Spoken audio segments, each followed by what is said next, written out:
한 주간 평안하셨는지요? 소요리 문답 강좌 시작하도록 하겠습니다.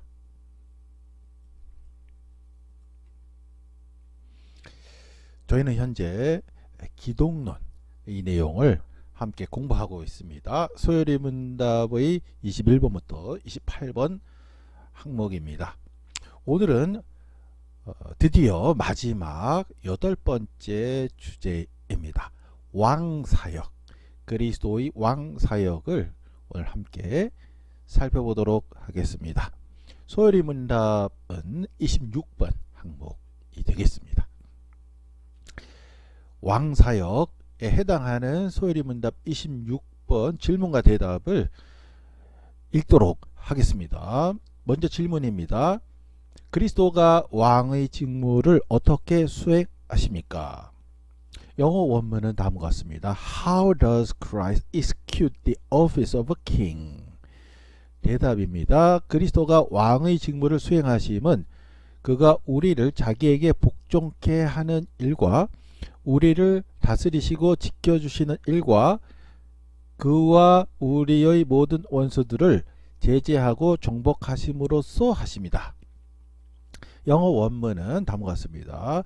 Christ executes the office of a king in subduing us to himself, in ruling and defending us, and in restraining and conquering all his and our enemies. 예, 우리말 번역이 잘 되었습니다.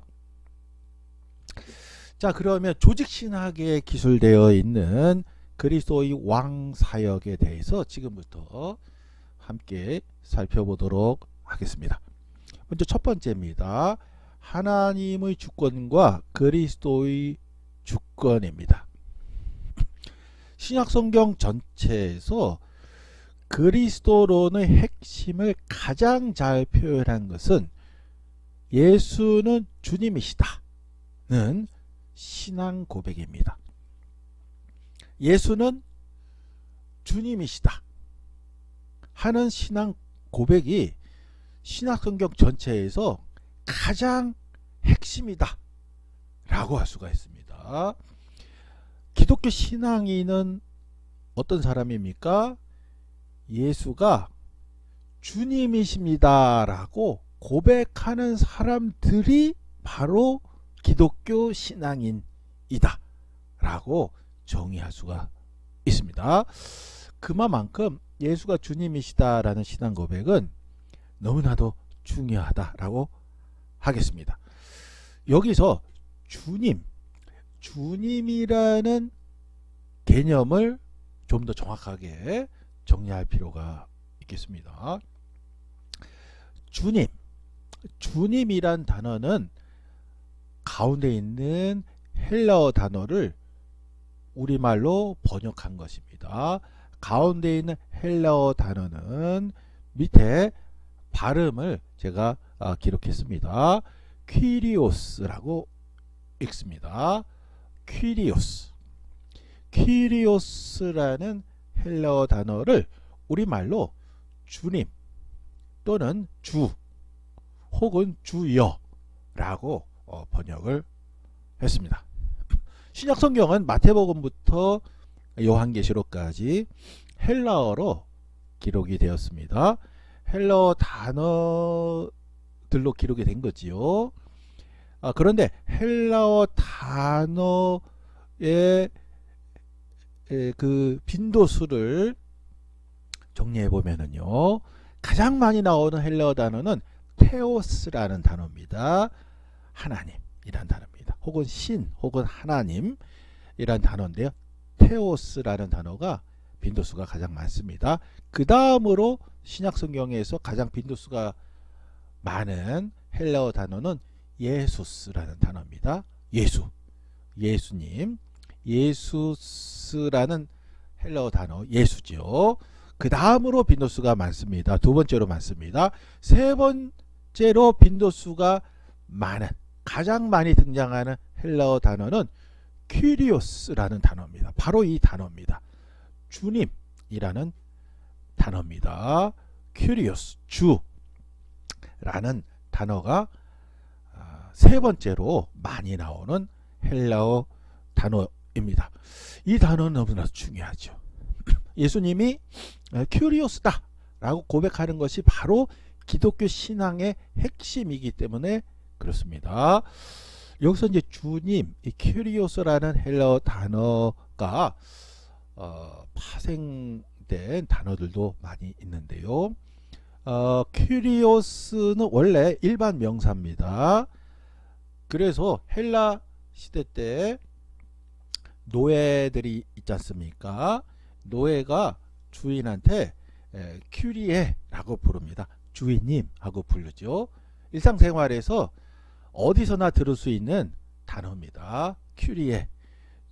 노예가 자신의 주인님 이름을 막 부를 수는 없지 않습니까? 주인님이라고 불러야죠. 고대 사회는 노예 제도 사회니까요. 주인님 하고 불러야 되는데요. 이 단어입니다. 보통 명사입니다. 큐리에. 큐리오스인데 옥격, 혹격이 되면 보카티브가 되면은 어미 변화를 합니다. 그래서 큐리에 하면은 주인님 이런 뜻이지요. 그런데 큐리오스라는 단어는 독특해서 일반 명사이기도 하고 종교적 호칭이기도 합니다. 일반 명사에서는 주인, 노예 할 때 큐리오스로 사용되지만 종교적 호칭으로 사용될 때는 주님이라는 그러한 칭호로 또 사용이 됩니다. 여기서는 종교적 호칭이라고 할 수가 있죠. 큐리오스에서 파생된 단어 한 가지만 예를 들면은요, 주께 속한이라는 형용사로 만들 수가 있습니다. 거기에는 이제 케를 붙이면 됩니다. 큐리아케라는 헬라어 단어는 주께 속한이라는 뜻입니다. 큐리아케, 주께 속한. 큐리아케라는 헬라어 단어에서 독일어 키르케가 나왔습니다. 키르케. 독일에서는 이제 교회를 키르케라고 합니다. 키르케. 이제 독일에서는 이제 키르케 교회라는 단어입니다. 키르케. 큐리아케에서 파생됐습니다. 키르케. 독일어 교회 키르케. 키르케에서 영어 단어 church가 나왔습니다. church라는 영어 단어는 독일어 키르케에서 온 거거든요. 그러니까 church, 교회 church라는 단어가 직접적으로 이 큐리오스라는 단어로부터 파생됐다라고 볼 수도 있습니다. 아무튼 이 주님, 큐리오스라는 단어는 너무나도 중요합니다. 우리가 통성기도 할 때도 주여 삼창하죠. 주여, 주여, 주여. 주여 삼창할 때 바로 이 단어입니다. 큐리오스. 예수님이 큐리오스다. 나의 주인이다. 하는 것이 기독교 신앙의 가장 핵심이다. 라고 하겠습니다. 성경을 통해서 그 내용을 몇 구절 살펴보도록 하겠습니다. 로마서 10장 9절입니다. 네가 만일 내 입으로 예수를 주로 큐리오스로 꼭 시인하며 또 하나님께서 그를 죽은 자 가운데서 살리신 것을 내 마음에 믿으면 구원을 받으리라. 바울에게 있어서 구원 조건은 다음과 같습니다. 예수가 큐리오스다 라고 시인하라는 거죠. 입으로. 그리고 마음으로 하나님이 그를 죽은 자 가운데 살리신 것을 믿으면 구원을 받으리라. 그러니까 바울에게 있어서 구원 조건은 예수님이 큐리오스다 라고 입으로 시인하는 겁니다. 그만큼 중요하다 라고 하겠습니다. 요한복음 20장 28절입니다. 도마가 대답하여 이르되 나의 주님이시오 나의 하나님이시니이다. 신약성경이 담고 있는 예수님의 칭호 가운데 가장 완벽한 칭호라고 신학에서 일컬어지고 있는 요한복음 20장 28절입니다. 부활의 예수님을 만난 도마가 처음에는 잘 못 믿겠다고 하다가 다음과 같은 고백을 했습니다. 나의 주님이시오 나의 하나님이신. 그래서 주님은 큐리오스입니다. 하나님은 이제 테오스라는 단어고요. 그래서 호 큐리오스모 가이 호 테오스모 헬라 원어는 그렇게 되어 있습니다. 그래서 요한복음 20장 28절에 따라 예수님은 완벽한 하나님이시다. 또 완벽한 주님이시다. 라고 이해를 하고 할 수가 되겠습니다. 아무튼 이 큐리오스로 고백하는 것 너무나도 중요하다라고 하겠습니다. 또한 빌립보서 2장 6절부터 11절입니다. 빌립보서 2장 6절부터 11절은 빌립보 찬송시라고 해서 신약성경 안에도 찬송시들이 있습니다. 그 중에서 가장 유명한 찬송시 가운데 하나죠. 빌립보서 2장 6절부터 11절. 우리가 너무나도 잘 아는 내용이 있죠. 빌립보 찬송시의 내용을 보도록 하겠습니다. 그는 근본 하나님의 본체시나 예수님은 근본적으로 하나님의 본체십니다. 그러나 하나님과 동등됨을 취할 것으로 여기지 아니하시고 오히려 자기를 비워 종의 형체를 가지사 사람들과 같이 되셨고 성육신하신 것이죠. 사람의 모양으로 나타나서 자기를 낮추시고 죽기까지 복종하셨으니 곧 십자가에 죽으심이라. 이러므로 하나님이 그를 지극히 높여 모든 이름 위에 뛰어난 이름을 주사 십자가에 죽기까지 하나님께 순종하셨습니다. 십자가에 죽으셨습니다. 그러므로 하나님이 그를 이번에는 지극히 높여서 세상에 모든 것들 다 이름 있지 않습니까? 그 모든 이름 위에 뛰어난 이름, 유일한 이름, 모든 이름들 위에 뛰어난 유일한 이름을 하나님이 주셨는데 하늘에 있는 자들과 땅에 있는 자들과 땅 아래에 있는 자들로 모든 무릎을 예수의 이름, 그 이름에 꿇게 하시고 모든 입으로 예수 그리스도를 큐리오스다로 시인하여 큐리오스다라고 시인하여 하나님 아버지께 영광을 돌리게 하셨느니라. 빌립보 찬송시의 핵심은 큐리오스였습니다. 모든 입들이 예수의 이름 앞에 무릎 꿇고 예수님은 큐리오스이십니다 라고 시인하도록 하는 것이 빌립보 찬송시의 목적입니다.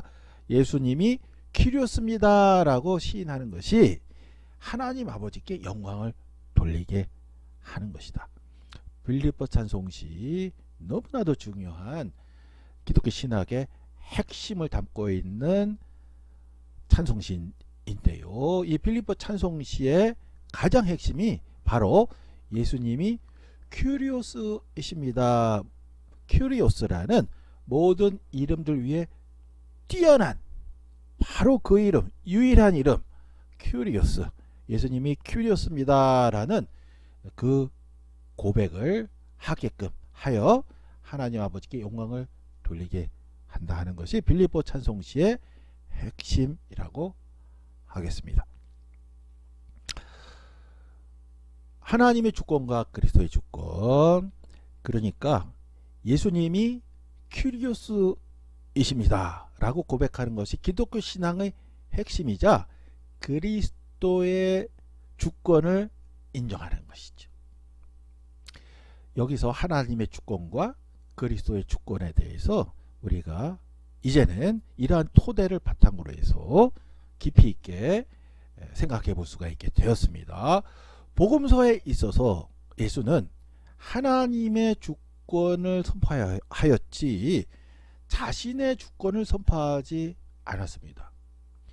그는 하나님의 나라를 선포하였지 자기의 나라를 선포하지 않았습니다. 마태복음, 마가복음, 누가복음, 요한복음, 예수님께서 하신 말씀과 행적이 기록되어 있는 사복음서를 어디를 봐도 예수님은 자신의 주권을 선포하지 않았고 하나님의 주권을 선포하였습니다. 또한 자신의 나라를 선포하지 않았고 하나님의 나라를 선포하였습니다. 그러나 예수가 선포하는 하나님의 주권은 예수 자신을 통하여 예수 자신의 말씀과 행위 속에서 현재화됩니다.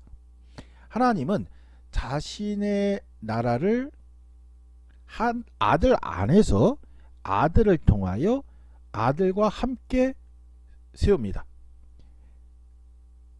달리 표현하면 아버지의 나라는 아들의 나라며 아들의 나라는 아버지의 나라다 라고 할 수가 있습니다. 하나님의 나라, 하나님의 주권은 결국 하나님 아버지와 그의 아들과 성령이 함께 참여하는 삼위일체적 역사이다 라고 규정할 수가 있겠습니다. 이것을 성경 구절 통해서 좀 보도록 하겠습니다. 요한복음 14장 6절입니다. 예수께서 이르시되 내가 곧 길이요 진리요 생명이니 나로 말미암지 않고는 아버지께로 올 자가 없느니라. 예수님을 통하지 않고는 아버지께로 올 자가 없습니다. 예수님을 통하지 않고는 하나님께로 갈 수가 없습니다. 예수님이 유일한 하나님께로 가는 통로이자 예수님을 통하지 않고는 하나님께로 갈 수가 없습니다.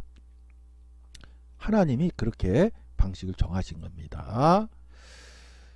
또한 요한복음 14장 10절에서 11절입니다. 내가 아버지 안에 거하고 아버지는 내 안에 계신 것을 내가 믿지 아니하느냐.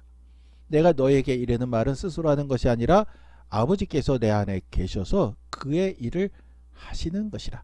내가 아버지 안에 거하고 아버지께서 내 안에 계심을 믿으라. 그렇지 못하겠거든 행하는 그 일로 말미암아 나를 믿으라. 요한복음을 보면 예수님께서 말씀하시고 행하시는 많은 행적이 있는데요. 예수님께서 여러 차례 분명히 말씀하셨습니다. 이 일은 하나님께서 아버지께서 내 안에 계셔서 그분이 일을 하시는 거다 라고 여러 차례 밝히 말씀하셨습니다. 또한 요한복음 5장 22절에서 23절을 읽도록 하겠습니다. 아버지께서 아무도 심판하지 아니하시고 심판을 다 아들에게 맡기셨으니 이는 모든 사람으로 아버지를 공경하는 것 같이 아들을 공경하게 하려 하심이라. 아들을 공경하지 아니하는 자는 그를 보내신 아버지도 공경하지 아니하느니라. 예수 그리스도를 공경하지 않으면 하나님을 공경할 수가 없습니다. 하나님을 공경하는 방법은 예수 그리스도를 공경하는 겁니다. 성경에 따르면 그렇게 되어 있습니다. 또한 성령에 대한 내용을 또한 함께 읽어보도록 하겠습니다. 요한복음 16장 13절에서 14절입니다. 그러나 진리의 성령이 오시면 그가 너희를 모든 진리 가운데로 인도하시리니 그가 스스로 말하지 않고 오직 들은 것을 말하며 장래일을 너희에게 알리시리라. 그가 내 영광을 나타내리니 내 것을 가지고 너희에게 알리시겠습니다. 진리의 성령이 오십니다. 예수님 떠나시기 직전이거든요. 예수님이 가시면 성령이 보혜사가 오십니다. 그런데 보혜사가 오셔서 깨닫게 해주시는데 그 내용은 예수님의 영광입니다. 예수님 것을 가지고 신자들에게 깨닫게 하고 알려주시는 겁니다. 어디까지나 예수님의 말씀을 기억나게 하고 그것을 깨닫게 하는 것입니다. 성령님이 예수님과 별개로 독자적인 말씀을 하는 게 아닙니다. 이러한 구절들 이외에도 굉장히 많은 구절들이 있습니다만은 그 모든 것을 성서에 있는 내용들을 종합하면 다음과 같은 결론이 나옵니다. 하나님의 나라, 하나님의 주권은 하나님 아버지와 그의 아들과 성령이 함께 참여하는 삼위일체적 역사이다. 이 결론이 나올 수밖에 없습니다. 성경의 내용을 정리하면 그렇다는 것이지요. 결국 하나님의 주권과 그리스도의 주권은 별개로 존재하는 것이 아니다. 삼위일체적 역사이다 라는 가르침이 성경의 내용을 토대로 저희들이 정리할 수 있다 라고 하겠습니다. 두 번째 내용을 살펴보겠습니다. 그리스도의 주권의 특이성입니다. 일반적인 의미에서의 주권은 힘이나 지배를 뜻하지요. 이에 반하여 그리스도께서 세우시는 하나님의 주권은 타의적인 복종의 요구를 뜻하지 않는다라고 정의할 수가 있습니다. 그리스도께서 세우시는 하나님의 주권은 타의적인 그런 복종의 요구가 아니다 하는 것입니다. 그는 무력적인 혹은 폭력적인 방법으로 주권을 세우지 않았습니다. 하나님께서 인간을 처음 창조하실 때도 그랬었죠. 에덴 동산 한가운데에 생명나무와 선악을 알게 하는 나무를 심으셨습니다. 그리고 그 실과를, 그 열매를 따먹지 못하도록 금지하셨습니다. 만일에 타의적으로 하신다면은 아예 생명나무 실과와 생명나무와 선악을 알게 하는 나무를 심지 않으셨을 겁니다. 혹은 아예 그것을 만지지도 못하게 하셨겠죠. 그런데 하나님께서는 타의적인 복종을 요구하지 않으셨습니다. 자발적인 복종을 요구하셨습니다. 인간은 창조될 때부터 따먹을 수도 있고 따먹지 않을 수도 있었습니다. 물론 따먹었지만 따먹을 수도 있고 안 따먹을 수도 있었습니다. 그렇게 하나님은 처음부터 창조하셨습니다. 시내산에서 하나님께서 이스라엘 백성과 계약을 맺으셨습니다. 그 계약 맺을 때도 그렇습니다. 이스라엘 민족을 하나님의 백성으로 삼으셨는데 하나님께서 초월적인 능력으로 이 백성을 특별하게 구별해서 보호하실 수가 있었습니다. 그리고 모든 사람들을 초월적인 능력으로 마치 로봇처럼 다 하나님께 복종하도록 하실 수도 있었습니다. 그런데 그렇게 하지 않으셨습니다. 이번에도 하나님의 말씀을 순종하든지 아니면 거역하고 딴 길로 가든지 선택을 할 수 있게끔 자유를 주셨습니다. 마치 에덴 동산에서 아담과 하와에게 처음부터 선택할 수 있는 자유를 주셨던 것처럼 시내산에서 계약을 맺을 때도 마찬가지였습니다. 모세 오경의 맨 마지막 장면이죠. 그리심산과 에발산에서 축복과 저주를 선포하시죠. 토라에 순종하면 복을 받고 토라를 버리고 저버리고 하나님 말씀에 순종하지 않으면 벌을 받는다. 모세 오경의 최종 결론이죠. 그런 결론은 결국에는 어떤 것입니까? 선택할 수 있는 거지. 복의 길을 가든지 저주의 길을 가든지 선택할 수 있게끔 열려진 것이죠. 물론 이스라엘은 율법을 저버리고 하나님 말씀에 순종하지 않고 딴 길로 가서 망해버렸죠. 선택이 주어진 것입니다. 예수님 오셨을 때도 그렇습니다. 십자가 사건 온 우주적으로 유일회 하나님께서 구원 사건을 이루셨습니다. 하나님께서 온 사람들을 구원하시는 그런 일을 하셨는데 번개가 꽝꽝 해서 모든 사람을 일시에 구원하실 능력이 하나님이 당연히 있습니다. 그러나 그렇게 하지 않으셨습니다. 예수 그리스도를 믿으면 구원을 받고 예수 그리스도를 거부하면 파멸에 이르게 됩니다. 여전히 선택으로 남겨져 있습니다. 예수 그리스도를 믿고 하나님 뜻에 순종할 것인가 아니면 예수 그리스도를 거부할 것인가 우리들에게 선택으로 주어져 있습니다. 하나님께서는 타의적인 복종의 요구를 하지 않으셨고 어디까지나 선택할 수 있게끔 하셨던 것이죠. 그리스도는 하나님의 뜻을 따라 자기를 십자가의 죽음에 내어주고 자기를 희생시킴으로써 주권을 세웠습니다. 그리스도 안에서 일어난 이 사건을 진심으로 믿을 때 인간의 자기중심적 자아가 깨어지고 하나님의 사랑으로부터 살며 하나님의 사랑을 위하여 사는 새로운 자아가 탄생합니다.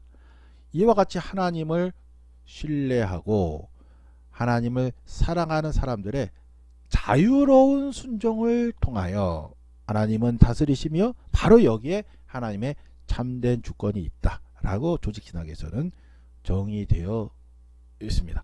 조직신학책 어디를 봐도 하나님께서는 사람들의 자유로운 순종을 원하신다. 자발적인 순종을 원하신다라고 되어 있습니다.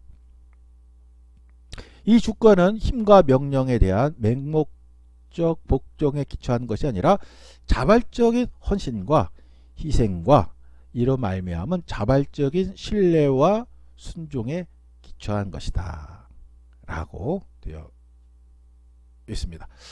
마지막 내용입니다. 그리스도는 힘과 권력을 사용하여 자신을 높이는 방식으로 주권을 세우지 않았습니다. 자신을 낮추어 십자가에 희생하는 방식으로 주권을 세웠습니다. 따라서 나를 따르라 라고 말씀하신 그리스도의 부르심에 응답하는 우리 신자들도 그와 같은 방식으로 그리스도의 주권에 참여한다 라고 하겠습니다. 예수님은 하나님의 본체시지만 하나님과 동등됨을 취할 것으로 여기지 아니하시고 자기를 지극히 낮춰서 십자가에 자신을 내어주고 자신의 목숨을 내어주는 그렇게 철저하게 낮아지는 방식으로 주권을 세웠습니다. 그리고 우리에게 말씀하십니다. 나를 본받으라, 나를 따르라.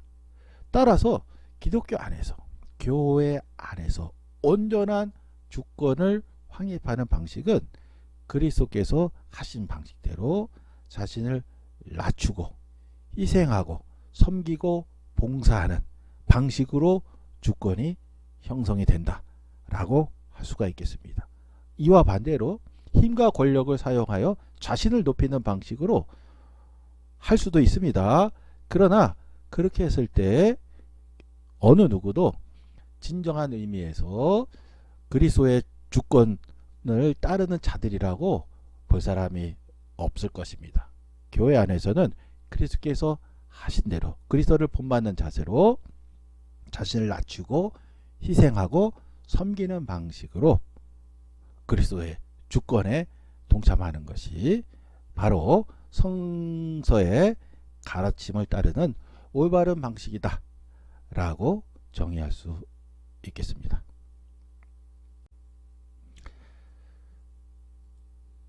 네, 이렇게 해서 오늘 소일의문답 왕사역을 함께 공부했습니다. 이것으로써 기독론 8가지 주제를 저희들이 함께 공부했습니다. 우리는 예수 그리스도를 믿고 따르는 사람들입니다.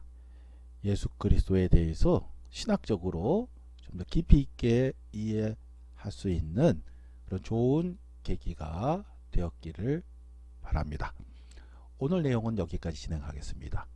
수고 많으셨습니다.